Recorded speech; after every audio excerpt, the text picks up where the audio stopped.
Good morning and welcome to the Gospel from Patmos, a daily devotional with everyday insights into living from the last book of the Bible, written by John Paulian.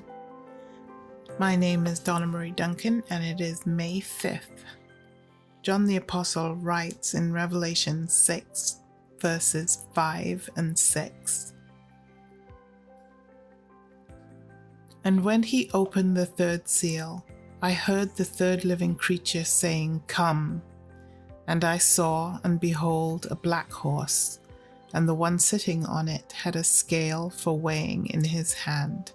And I heard, as it were, a voice in the middle of the four living creatures saying, "A quart of wheat for a denarius, and 3 quarts of barley for a denarius, and do not harm the oil and the wine." A denarius was roughly a day's wage during this period, so the prices mentioned in the text represent a severe famine. A man would have to work all day to get enough wheat to feed himself. If he had a family to support, he would need to buy cheaper barley. Given the large size of families in those days, the children would likely die or be stunted by malnutrition.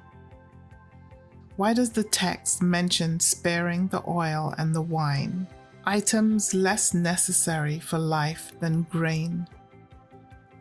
In Asia Minor of the 1st century AD, this text would have connected with a hot issue. Wine trade at that time was more profitable than grain.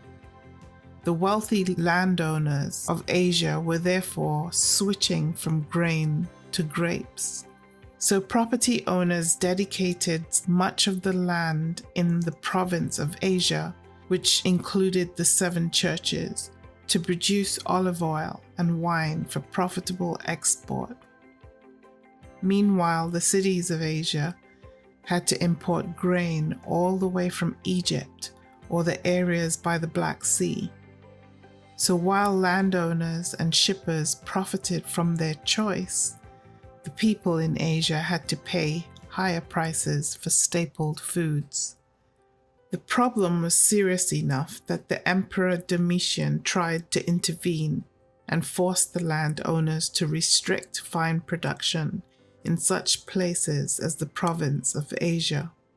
His attempts were extremely unpopular and proved unsuccessful. If he had succeeded, it would have been quite a blow to the wealthy of Philadelphia, especially those who gained their wealth from wine production.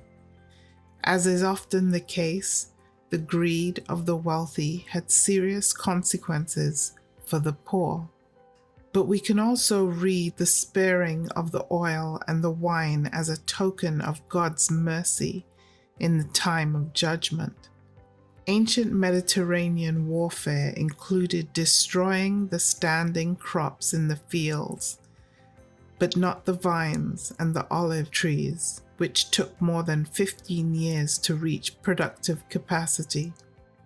The loss of wheat and barley meant hardship for a year, but eradicating vines and trees would result in enduring disaster.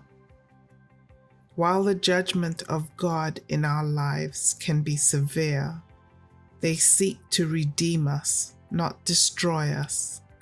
It is not God's purpose to prolong suffering, but to use difficulties to get our attention and bring us to a place that would be better for us. If everyone were more attentive to God's call, much of the injustice in the world would disappear. Lord, I want to be attentive to your call in my life today. May I not need overwhelming difficulties before I am willing to listen to you. Amen.